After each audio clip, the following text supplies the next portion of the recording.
61, 62, 63, 64, 65, 66, 67, 68. Hi mga Inday! Welcome back to my channel! This is Inday Buriat! So today, this is very a precious day and it's very a wonderful day ngayon mga Inday kasi ang daming mga nangyayari sa buhay namin, ang daming mga blessings na binigay si Lord sa amin na hindi namin in-expect. Super happy ako.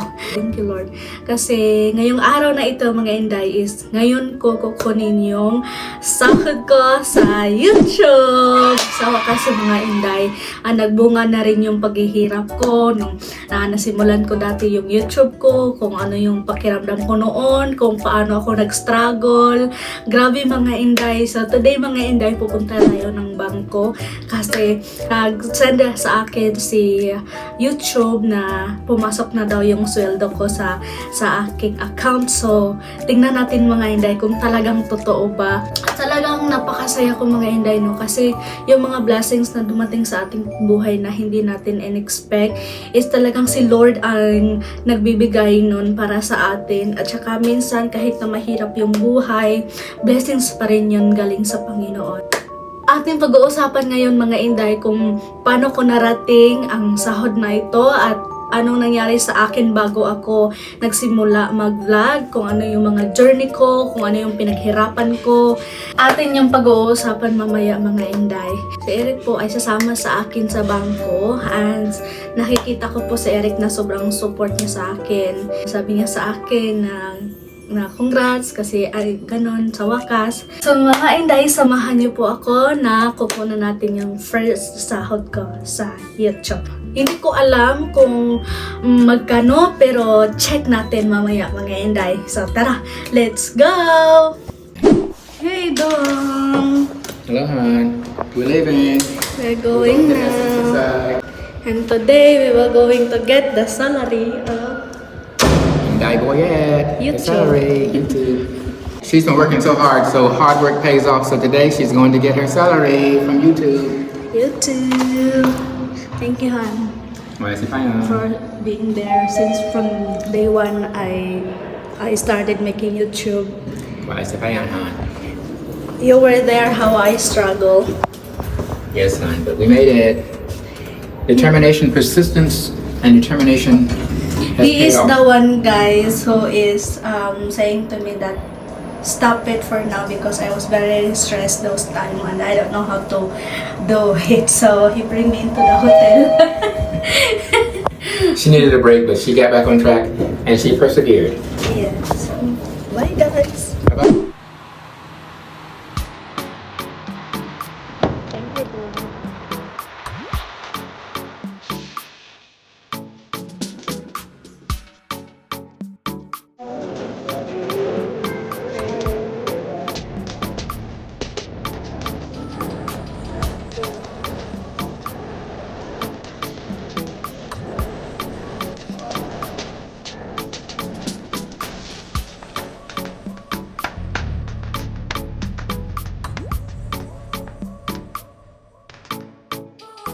So, nagka-away na po tayo galing sa bangko. At totoong-totoo nga po na pumasok na yung sweldo ko sa YouTube. At nakuha ko na po. Tingnan niyo po. Oh my God. Thank you, Lord. Ang saya-saya ko po kasi nakuha ko na rin po yung pinaghirapan ko at hindi ko talaga in-expect na ganito siya kalaki. Oh, thank you Lord. Hindi po ako nagmamayabang pero binibidyo ko lang po to para po makapagbigay ng inspirasyon lalo na po sa mga tao na gustong pumasok sa vlogging industry na makapagbigay po ito ng motivasyon ninyo na nasa una lang po talaga ang mahirap. At saka sa huli po, hindi ko po talaga in-expect na makukuha. Tingnan nyo po, no? So, bibilangin po natin ito mamaya. Sabayan nyo po ako magbilang nito. So, ko i-share sa inyo kung ano yung naging journey ko sa vlogging industry na ito. So, inopen ko yung account ko gagabi. Tapos, kinuha ko yung raw information, yung date, at saka pizza kung kailan ako nagsimula. Nagsimula ako magkaroon ng YouTube account is November 8, 2017. Pero yung 2017 na po yun mga inday is hindi pa po ako nagbablog. Nagtitingin lang po ako sa YouTube, comment ako sa mga, nagko-comment ako sa ibang mga vlogger or sa mga video nga na tinitingnan ko, yun lang po. 2018, ni-upload ko yung activity namin sa school kasi singer ako dati sa school namin. So, yung mga video ko noon, ng mga activity namin sa school, ini-upload ko sa channel ko. Pero, hindi ako nag-expect mga inday. Hindi ko talaga iniisip na mag-vlog na ako that time. Gusto ko lang i-save yung mga videos ko para hindi hindi mawala sa akin. Until 2018, ganun din. So, noong 2019 mga inday, palagi na may mga kaibigan akong mga vlogger na so sabi na sa akin na, uy, mag-vlog ka Heart kasi ganun ka. Sabi ko, gusto kong mag-vlog noon pa mga inday, kaso lang wala akong magandang camera noon, hindi ko afford ang camera noon. So 2019 mga inday, nag-start akong mag-vlog. Hindi talaga na grabe, napasukin ko talaga na ibubuhos ko talaga yung effort ko lahat sa vlogging noong 2019. Pero doon na ako nagsimula mga inday nung nag-video ako, nagpabalik si Eric dito sa Pinas, yung reunited namin, at saka yung video na yun, hindi ko in-expect na yun pala ang magdadala sa akin sa million views sa lahat ng video ko. Sabi ko, hala, yung video ko na yun mga inday is umabot na ngayon ng 600,000. Sabi ko, hala, baka ito na video is aabot pa to ng million. So, hindi ko talaga in-expect yun mga inday. And by January yun mga inday, no? So, 2019, October yun. Hindi talaga ako nag-expect. So, yung pag January mga inday, kasi in-upload ko yung video na yun, October yung umuwi si Eric dito. Tapos, in-upload ko. Pag-upload ko, walang maraming views, ganun. Hala mga inday, hindi ko in-expect na by January nag-boom yung video na yun. Maraming mga tao na nag-views, tapos nire-recommend na ni YouTube. Tapos nakikita ko doon na nagsimula akong nung before ko na in-upload yung video na yun mga inday, yung subscriber ko is nasa 325 lang. Hala, pag January inday, yung subscribers ko na from 325 naging 2,000. Oh my God! Wow! Hala, so, ang bilis mga inday, pagising ko pag umaga mga inday, uy, na-excite talaga ako kasi, wow, yung talaga analytics ko mga inday, pataas ng pataas. Tapos yung views from 1,000 mga inday, naging 10,000 na, naging 20,000 na, tapos mga 3 araw, from January, month of January, naging 100,000 na. Hala, first time ko inday makaganoon ng views ba? So, hindi pa talaga ako serious of vlogging that time. So, nung nakikita ko mga inday na pataas ng pataas at dumadami yung subscribers ko, doon na ako naging seryoso talaga na mag-research kung paano pasukin ang vlogging industry. Doon ko na mga inday, nag-research ako kung ano ang gawin. So, doon ko nalaman na kailangan mo magkaroon ng 1,000 subscribers at saka 4,000 watch hour. At saka, ang isang buwan lang inday, nakuha ko yun. What? Nakuha ko yung 1,000 subscribers at saka 4,000 watch hour. Kasi doon nga sa nag-trending ko na video, doon yung sa akin mga inday, nagpamumonetize sa akin. So, November, na-monetize na ako. October ko min-workout yun inday, no? October 2022. Pagka November mga inday, I'm so happy kasi may ads na yung video ko. Ayun, may ads na yung video ko. Tapos yung income ko by November is only $26.17. Pero may threshold si YouTube mga inday na hindi mo makukuha ang amount or ang income mo kapag hindi nakatungtong ng $10 to $100 yung income mo. So mga inday, happy na rin ako mga inday kasi may pumapasok na kahit na maliit. So sabi ko, kailangan ko itong makuha mga inday, yung 10 at saka $100. Tapos by December, November at saka December, nagkaroon ako ng $18. So hindi pa rin nakaabot ng $100 mga inday. Sabi ko, matagal pala to, ang hirap pala to. So nung kumukuha na ako na maliit na revenue inday ni YouTube, pero na-process ko yung Google AdSense ko, which is, ang Google AdSense po, from YouTube account, doon po ilalagay ni Google, doon po sa Google AdSense ilalagay ni YouTube bago po mapunta sa bank account ninyo. So, sa Google AdSense mga inday, doon talaga ako nahirapan, grabe. O, iyak ako mga inday, ilang gabi, walang tulog. Grabe na na-frustrate na ako, na-depress na ako, na hindi ko na alam kung anong gagawin ko kasi sa Google AdSense kasi mga inday, may 3 profile yan. Una, yung profile ko, tapos yung pangalawa, yung mga site mo, tsaka wala akong site mga inday. So, nag-research ako, pero iba yung nakikita ko sa mga na-research ko sa reality ng Google AdSense ko. Bakit ba to? Bakit hindi magkatugma? So, nasa-stress ako mga inday. Frustrated talaga ako noon. Tapos, hindi ko na alam kung anong gagawin ko mga inday. No, umiyak ako. Tapos, nakita ako ni Eric na umiyak. Sabi niya, stop muna, mag-stop muna ako. Tapos, pumunta kami sa labas, nag-SM kami, nag-hotel kami, yung dala na yun lahat mga inday kasi stress na ako mga inday. So, sabi ni Eric, relax ka muna. So, balikan mo lang yan pag okay ka na. So, binalikan ko mga inday, mga 3 araw ako hindi nag-open ng account ko noon. So, pag open ko mga inday, sabi niya, kailangan mong i-verify yung account mo. Tapos sabi, yung mga ibang mga vlogger na nakikita ko sa YouTube is sisendan daw sila ng PIN ni YouTube. Yung PIN mga inday, yun yung magbe-verify na pwede nang ilagay yung pera mo sa Google AdSense para makuha mo. 2 buwan naman, wala man akong PIN na nakikita. Wala man ako nalagay doon na request PIN. Tapos yung address ko noon mga inday is sa Dumaguete. Nandito na ako sa Cebu. So, palagi kong iniisip mga inday, baka nag-send na sila, nag-mail na sila sa akin doon sa box ko sa condo ko sa Dumaguete. Tapos, pinapacheck ko ng friend ko, wala man. So, nag-chat ako sa Google Support mga inday, kahit grabe yung frustration ko before mga inday, kahit ano na lang yung pindot-pindot ko, yung pinilapan ko, ganun, dapat fill out ka daw, dapat compatible sa ID mo. So, fill up lang ako ng fill up doon. Hanggang nag-chat ako sa sa YouTube support inday, sabi nila hindi na daw sila need mag-send ng PIN kasi na-verified na daw yung Google AdSense ko.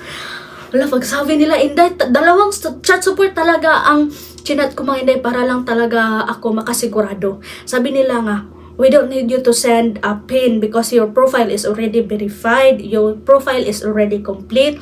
Kasi nag-send ako doon ng driver's license ko. Tapos sinend ko man yung passport ko. Ganun mga inday.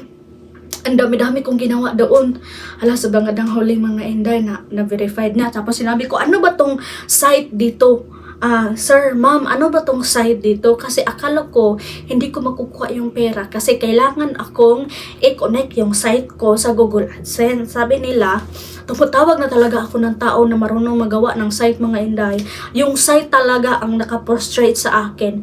Pero at the end, hindi pala yun connected sa Google AdSense. Sabi niya, pag may site ka daw, i-connect mo lang sa Google AdSense kasi sa site mo maglalagay din sila ng ads. Sabi ko, wala akong site. Sabi ng chat support, you don't need that kasi complete na yung profile ko.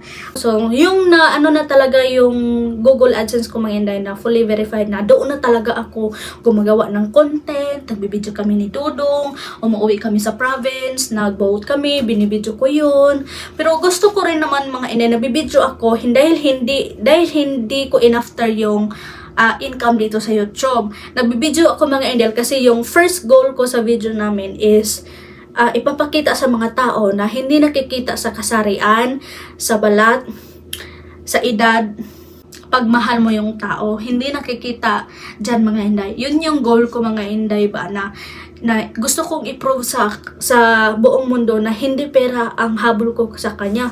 Kasi sa totoo lang, hindi naman siya mayaman, ganun. Kung gusto kong i-prove sa lahat ng mga inday or sa inyo or makapagbigay ng inspirasyon sa inyo sa buhay namin na i-video namin yung buhay namin para naman makapagbigay ng inspirasyon sa lahat ng mga tao or sa mga tao na minsan sinasabi nila na hindi daw sila nakapagtagpo pa ng mamahalin sa buhay or hindi daw sila naging lucky sa pagmamahal. So, hindi pa po huli ang lahat kasi ako nga ang laki ng agwat namin ni Dodong Eric pero hindi ko po yun binabase sa relasyon namin. Kaya, just to clarify lang po, ginagawa ko po itong na video para ma-inspire po sa inyo, pero yung pag-vlog po namin is hindi po tungkol sa pera, kundi tungkol po na sa mga tao na nakakita sa video namin. Masaya po kami na yung mga tao nakakita ng video namin, nagko-comment sila, nag-chat sila sa akin tungkol sa relasyon namin, kasi yung sinishare ko po is realidad ng aming relasyon. Wala pong script noon, talaga yung ano pong nangyayari sa amin sinishare ko sa inyo.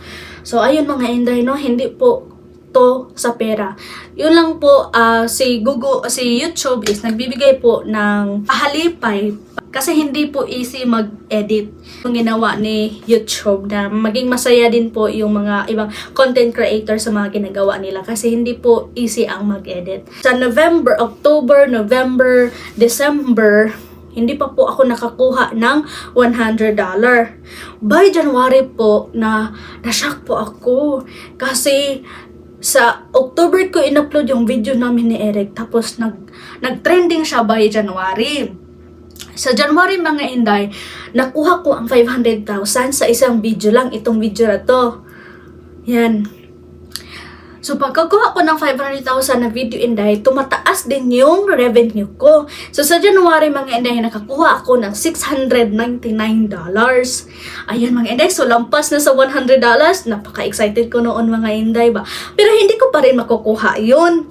Kasi may billing cycle yung Google AdSense at saka si YouTube kung kailan nila ipapasok yung pera mo sa account mo. So hindi ko pa rin nakuha yun mga Inday. Pero at least, ayun na, pumasok na sa Google AdSense ko.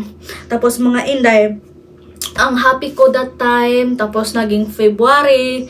At saka yung February mga Inday, medyo bumaba yung bigay ni YouTube sa akin. Kasi konti yung views ko. Tapos sa March mga Inday, almost yung kita ko almost the same sa January, last March. So ito na mga Inday, kung itatanong po ninyo kung anong gagawin ko sa pera na ito, is ibabalik po namin ito sa mga tao na nangangailangan ng tulong. Si Dodong, may ministry po kami dito sa Philippines. So yung mga tithes namin is binibigay namin sa mga tao at saka sa church sa bukid sa church. So doon namin nilalagay po yung tithes and offering namin. So sa pera pong ito, hindi ko po ito makukuha kung hindi po sa tulong ng Panginoon na nagbibigay lakas sa akin na magpatuloy na mag-video at saka sa inyo po na nanonood. Hindi ko po ito makukuha. Kaya dahil sa Diyos ang lahat ng may-ari, material man at saka sa ating buhay, ibabalik ko rin po ito 20% sa church at doon ko po kukuha yung tithes and offering ko. At saka the rest po ito, si Dodong is palaging bumibili every week ng pagkain para ibibigay sa mga tao na nakikita niya. So doon ko din po ilalagay. Bilangin po natin kung magkano to mga Inday kasi medyo malapad.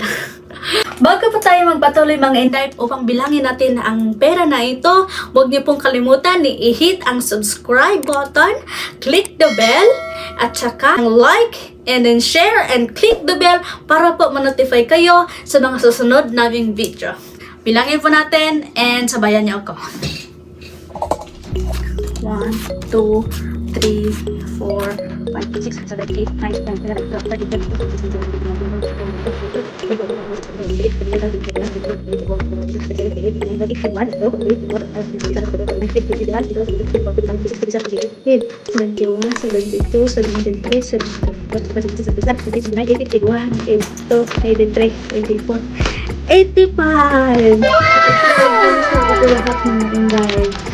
Ganyan, 85,000. So, 20% po ito ay ilalagay namin sa church. Ay,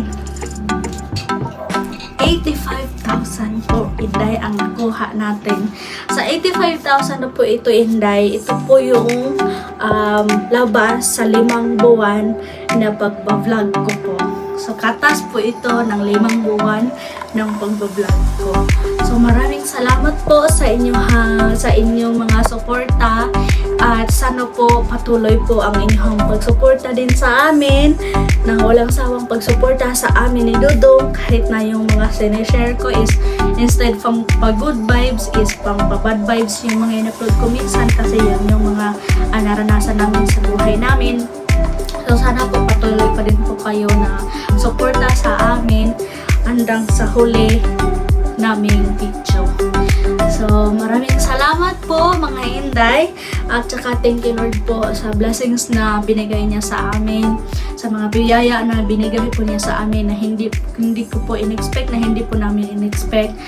At saka at may isa pong balita sasabihin ko po sa inyo kasi sa araw na rin ito sobrang thankful ako mga Inday kasi sa araw na ito mga Inday is bibili kami ni Dodong ng sasakyan. Sa wakas mga Inday, sabi ni Dodong kasi palagi kami nagtataksi sa palabas tapos dami na naming expenses, ganun mga Inday. So siguro naisip ni Dodong na mas mabuti na lang bibili kami ng sasakyan. So bibilhan ako ni Dodong ng sasakyan. So yan yung sa susunod namin mga video mga Inday. So see you in my next video. Abangan nyo kami kung ano yung sasakyan na bibilhin ni Dodong para sa akin. So, ayan po. Don't forget to subscribe my channel and like and share and subscribe. Maraming salamat po. See you in my next video. And that's for video for today. Bye-bye!